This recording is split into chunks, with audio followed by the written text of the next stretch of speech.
All right. Hello, everybody. So I want to go ahead and record another video. And in this video, I want to sort of talk to you about some more inference based OCD stuff. And we're going to sort of start off with what's called the feared self and then go from there. So, a large part of OCD has to deal with what ifs, right?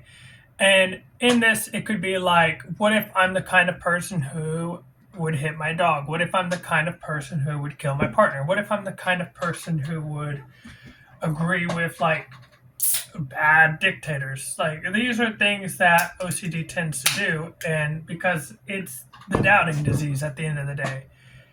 And something that's really important that I would recommend is to look for common themes or patterns, because with OCD, you'll tend to notice that there's a certain type of thinking that occurs. And so I think for a lot of people, it breaks down to the fact that there's a vulnerable self, perceived specifically when it comes to OCD, a perception of who we believe ourselves to be. But you have to understand that beliefs are completely different from information.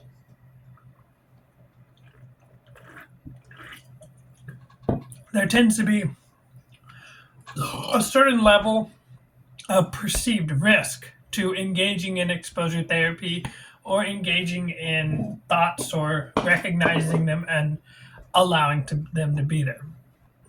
And the truth is that there's not really good evidence for these fears.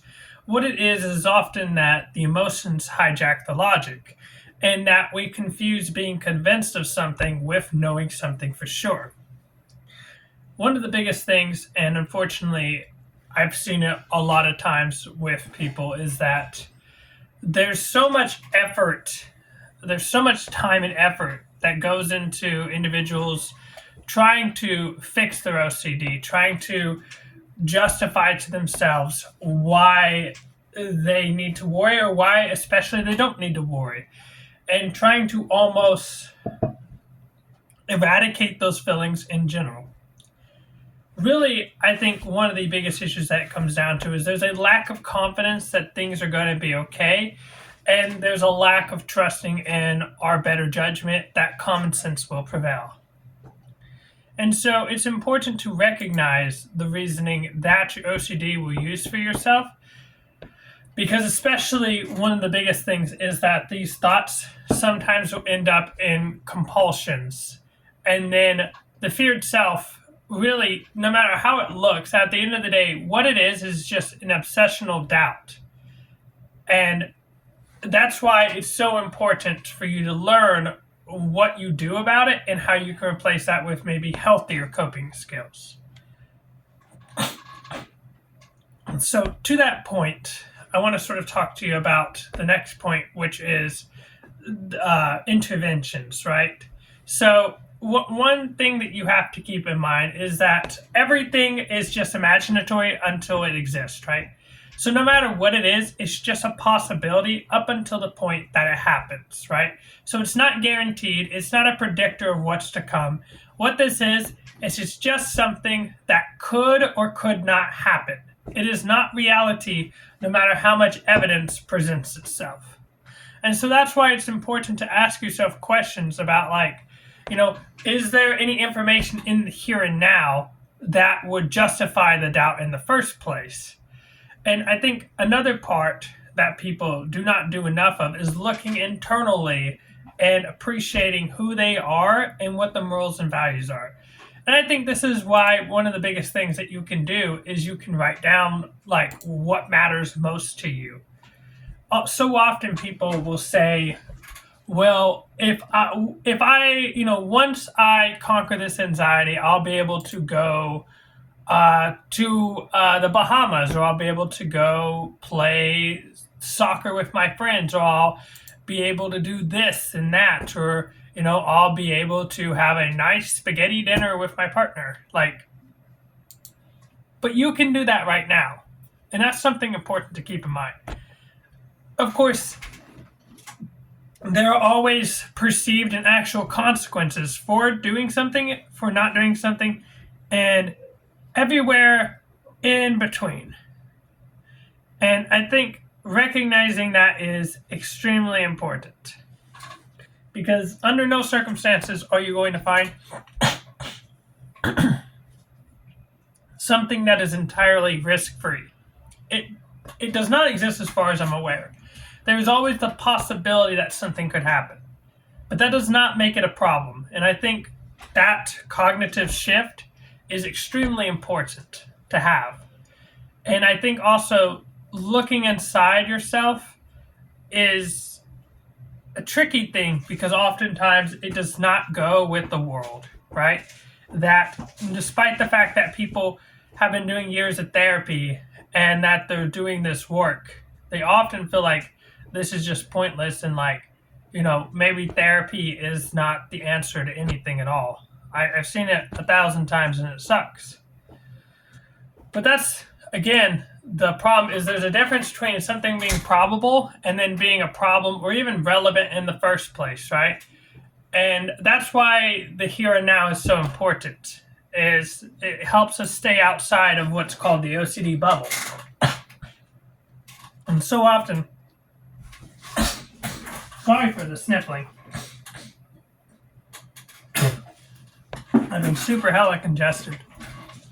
But that's why it's so important to slow down, because people's minds are racing. They're doing like 1,000 different things, and they're like, okay, well, what if the house burns down? Or what if when I think this way, something bad will happen? Well, I gotta avoid, having this sensation or this experience, or I gotta avoid this and this and this and this. And it ends up being a lot of maladaptive coping skills that do not result in a life worth living.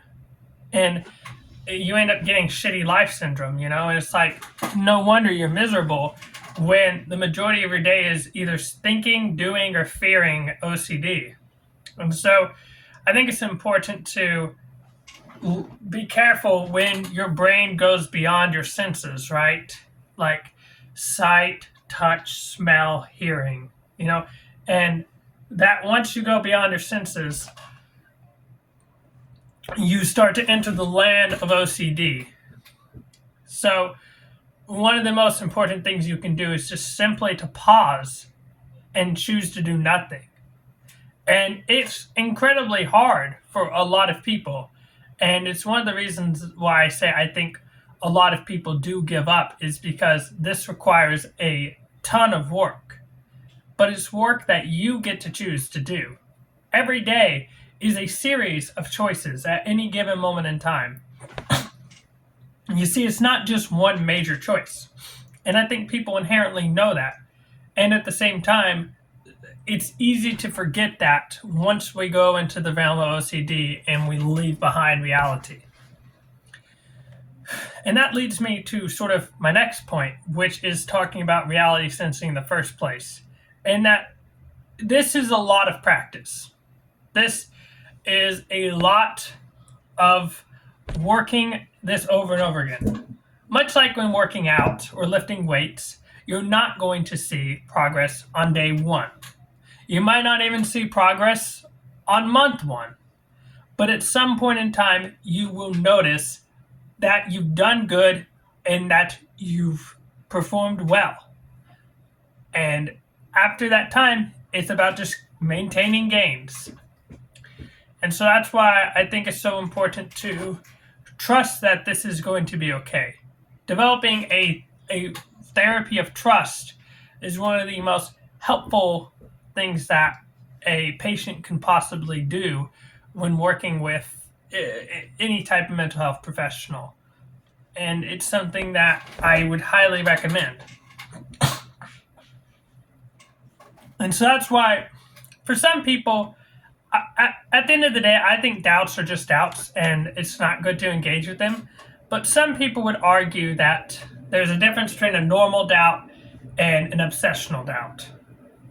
And I think some of the big things that people tend to look at is not going into your thoughts, but rather using your five senses, right? And so if I'm going to search this up just to make sure I don't misquote this. Yeah, so the five senses are taste, hearing, sight, smell, and touch.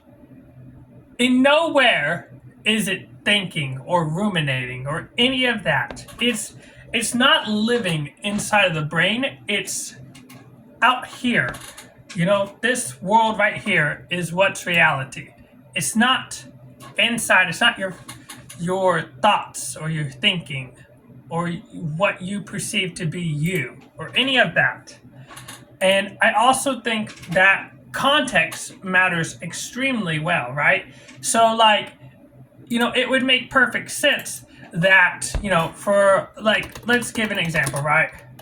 So let's say common signs of cheating, right? Let's just pretend for that, right? Because that's a big issue that I've seen a lot of people complain about, right? Is that they doubt and they worry that the partner might be cheating on them, right?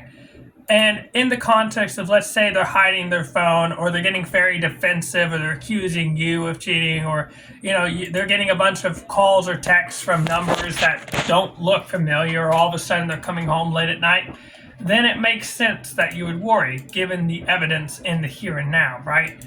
And that's one example of presenting it. But if you're just simply worried because an ex from 10 years ago did something, and now you're applying that as like a very global worry across the board, then that's when it becomes, and especially if it persists despite direct evidence, that's when it becomes an obsessional doubt, right?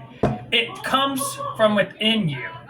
And the other problem is that with typical doubts, that they tend to resolve very quickly, whereas with obsessional doubts, they tend to linger despite, I've seen people who, despite months, if not years, of doing cognitive restructuring, that the doubt tends to linger, and they go, well, oh no, but I'm the exception, right? Type of stuff.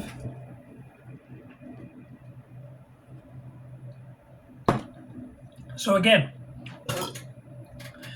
I think a good way to practice this is to think of an example in your everyday life that you would never consider a possibility because it is irrelevant to the here and now. And then compare this to your OCD doubt, right? Because there are plenty of things that you don't even worry about, that you don't even think about. One big one for me was crossing the street. I recognize that crossing the street, I gotta look both ways, and I do all that, and that makes sense given the context. But I'm not just sitting there all day thinking and preventing myself from crossing the street because I'm like, oh, well, there could be a drunk driver that hits me. It's possible, but that does not mean that it's probable or that's even relevant to the here and now. And this is why, explaining why we do mindfulness and explaining why we practice certain things is so important, because especially when you're seeing any type of mental health professional, they're going to see you typically 1 hour a week, right? Of course, if you do inpatient or intensive outpatient programs and stuff like that, you might see them more, or maybe you work with multiple different specialists, topic for another day. But I think it's important to recognize that, once you notice that there's no real credibility to these doubts, then you can begin to choose not to act on them and instead, choose to do something else with your time. Because, I think a lot of people, they feel like they have no free time in life because they're spending all of it ruminating and trying to solve unsolvable problems, right? I remember talking with this guy, and a big part was that he was afraid of dogs, right? Because he got bit. And so his idea was that, he would ask everybody not to bring their dogs to any functions, right? And he would go okay, nobody can bring any dogs anywhere. And if I go to a party, nobody can have anything around them. And when I go into public, I'm going to avoid any place that could possibly have dogs. But that can apply to little anything. And even in places where, he thought he'd be fine without seeing pets, there would be the exceptions of a service animal or something. And then he would be super triggered, and then he would end up just running away and leaving the situation. because he had created an unsolvable problem, which is to control the outside world, which is very hard to do because the outside world is extremely unpredictable and there's so many variables. And the only thing that does not change is change itself.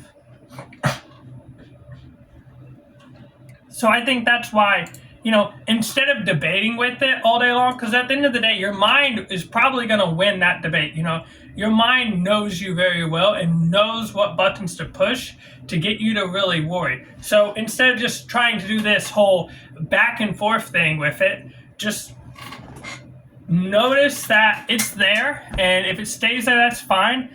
But if it goes, that's also fine. You don't need it to be any type of way to continue to focus on values-driven learning or living in that fact, So now we're going to go ahead and we're going to get into what's called the OCD bubble, okay? And I think this is something that's really important for a lot of people is the recognition that there's a problem is one of the first and most important steps in solving a problem in general. Because when you recognize that there's a problem, then you know what to fix. Or at least you know what to manage if you can't fix it. Or you can at least notice that it's there and then choose to redirect your attention elsewhere. And that's a very beautiful thing for people. So, what does it look like when you're in the OCD bubble? Well, one of the biggest things that I've personally seen is that people feel a lot less secure with their environment around them. They may begin to have a heightened sense of distress or anxiety. So it might look like suddenly they're noticing every time somebody is walking along their footsteps, or they might notice that suddenly they notice that somebody's chewing and smacking their lips. So they might notice, like little distractions that would normally fade into the background, or maybe thoughts pop up again that persist. They're no longer here in this world. Instead, they're off in OCD land. And OCD land makes you have 1,000 different doubts. What if this? What if that? And the biggest issue is, I want to make sure that I cite this well, so I'm going to search this up real quick. So it's often called the what if spiral, right? And it often composes our thinking dictating our feelings, and our feelings dictating our thinking, right? And so it goes from one thing down to the other, and it just tends to keep going and going and going and going and going. And it doesn't tend to have a clear end point. And that spiral, it feels like you're in danger because, you're kind of engaging with thoughts that aren't productive, that aren't centered in improvement of your situation, right? And so one of the best ways to sort of get out of this is backtracking and be like, okay, how did I get to this in the first place, right? So like, whatever that might look like. Like, let's say you're getting in a heated argument with somebody and now you've been arguing for 20 or 30 minutes. Sort of circle back to, okay, look, we've talked about a lot of things. How did this first begin? And let's start with that. Let's start with the smallest piece first, and then we can focus on other things. Like, let's just look at what is right now, and then, we can discuss everything else, right? It's not even saying like, okay, we can't do those things, but let's just focus on the first thing that we brought up, and then we can address that. And I think that's also, and one easy way to do that, is anytime you notice whether you're arguing with people or you're going down thoughts, is just to sit down and take a break for a moment, just slow down and just fully stop and just sit here and just breathe. Even if it's just for a minute, just choose to be here right now. Do nothing else. And I think that's really important. Again, this is all about reminding you that you get to make choices. And so the last sort of thing that goes into the OCD bubble is to be able to properly reflect and recognize when you've resolved an obsessional doubt. Because the truth is No matter how many times it feels like an impossible situation, there are times where you overcome or you've had better results than others. And this is the thing, the human brain is a pattern recognizing machine.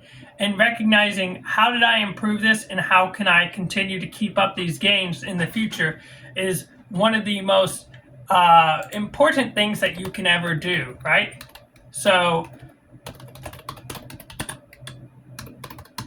like, for example, some common reflection strategies, right, could even be looking at, like, for example, what happened in that situation. Okay, well, I was worried that my partner was going to leave me, so I took some deep breaths, and then I reflected on evidence in the here and now, right? And that's also why it's so important to recognize, like, what thoughts you were having and what feelings you were having. And then you can also look at, like, the situation. Was it good? Was it bad? And then from there, a big part is, looking at what sense you can make out of this, and recognizing that sometimes thoughts don't have senses. And so that might lead you to a conclusion of, like, okay, well, either I can continue to do this or I can look at other alternatives that might be more helpful, right? And then, of course, the last thing sort of goes into, your action plan. And this is important to recognize, is that some things persist and some things occur again and again. And if they do occur again, one of the best things you can look at is, okay, so next time this is what I can do, or this is what I'm going to try to do, or this is what I will do, right? Because, again, like, these things can happen, and these things may happen again. And so if they do happen again, how are you going to handle that? It's not about trying to prevent them from ever happening again, because there are some things that are outside of our control. Rather, it's more looking at, like, okay, now that this has happened, what can I do going forward to make this easier the next time around? And that's why it's so important to understand that the greatest teacher you have is yourself.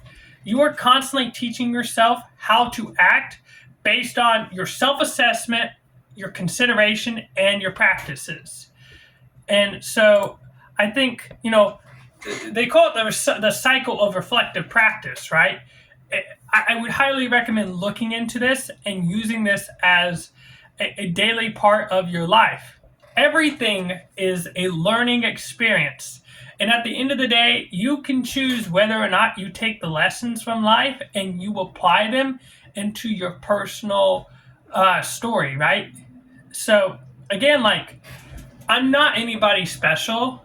I'm just a guy who has made a ton of mistakes, and I've had the pleasure and sometimes displeasure of working with different individuals who, for one reason or another, seem to not take time to try to have a better relationship with their mind and with their environment. Because so often I hear people describing, it's almost like they see their mind as being their worst enemy, and that, it's them versus themselves. And it's like, but that's not it. You have to understand that even no matter how pissed off you get, your mind at the end of the day wants to protect you from pain, right? And that's okay that your mind wants to do that. But it's also like, it's when it goes over into the realm of maladaptivity that it really starts to become a problem. And that's why, oftentimes we need to just slow down again to be able to learn, right?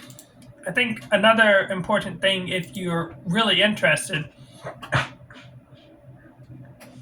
is to look at possible connections you've made, right? Because oftentimes we make connections that are not based in reality.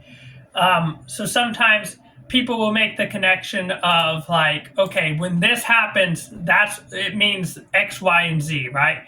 Like, so for example, like, I've seen some people, again, I've worked with people who especially, like, have relationship issues, and they'll assume that when their partner comes home tired, that they're angry, right? They'll misread facial expressions, and they'll assign what they believe that facial expression to mean onto their partner, right? Oh, like, my partner looks mad to me, right? Like they're kind of going like this, they have their head down and they look mad to me. And it turned out that their partner just went to the gym after work every time, and the gym, and then like the gym was only like a quarter mile. So, right after the gym, they'd come home and they were still recovering from an intense workout.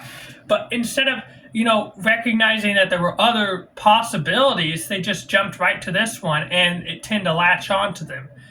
And I think that's why it's so important to consider that, there's so many different things that it could or could not be, and that it's more than likely not what you think it is. And also recognizing that even if it is that possibility, you're much stronger than you gave yourself credit for, which is also the other thing that OCD tends to teach people, is that they're very weak and vulnerable, and it teaches you like that you can't handle this, and that you can't resolve this pain in your mind, and that you won't be okay and you won't be able to come back, which is just, they're all just stories. They're just fictional stories that are not based in reality. But that's why, unless you challenge these things, you're always going to feel this way.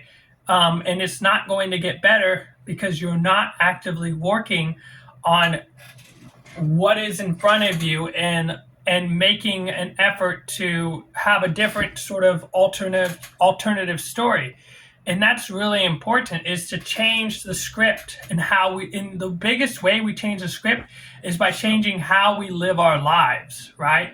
So like if you're truly afraid of your partner, one thing you can do is, instead of engaging with those thoughts, focus on actions-based values and give your partner a hug and a kiss, or maybe like pet a dog.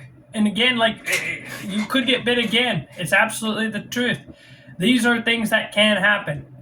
But that's why it's so important to get outside of our head, and instead of thinking, just to live in this present moment right here, because this is the only thing that's for sure right now. And that's just the thing. Like OCD, at the end of the day, what it is it's a fucking con artist. It's sneaky, and it tries to pull all these underhanded tactics to convince you of what you're afraid of the most. So again, look at like some of your goals, values, actions, self, etc. And this is why self-reflection is so important, right? I see so many people going outside of themselves and looking for all these people to tell them what to do or how to conquer this or how to live a better life. But like those people, as helpful as that is, at the end of the day, this part requires self-reflection, to ask yourself what you like the most. The reason you'll often have people ask you these questions is not just to sort of sit there, right? And this is why explaining why these things work and what the purpose of them are is so helpful. Is because we're trying to get you to sort of come back here with us into the present moment. Not only that, but like we want to help you help yourself. Because at the end of the day, nobody knows you better than yourself. So that's why it's important. Like for me, a big thing that really matters to me is jujitsu, right? And because jujitsu matters so much to me, I'm willing to suffer a little bit so that way I can go and do those activities that I really love. And so the last point, and then in the next video, we'll sort of talk about alternative stories, is to sort of talk about like moving on and relapse prevention, right? And and the best way you can do this is, I've said it 1,000 times, but it's worth repeating again. Live your best life right now, boo. Like, right now. Go out, do something. Touch grass. I don't fucking know. Do anything at all. Just do something, And also, like, we often like, for the life of us, will make notes about all these things that have gone bad. But you know what's equally important? Notice all the things that go well. I see so often people say, well, what if this happens? What if that? All these negative what ifs. Well, what if something good happens? What if you have a good time?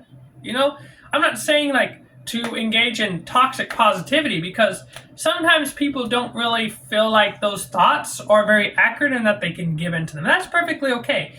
But like, do you think there's a possibility that maybe you could have a great time? And if you do, like, hey, fantastic, let's go out and try something and try to consider like all of the great things that can and probably will happen, and the likelihood of them happening will increase as you go on in life.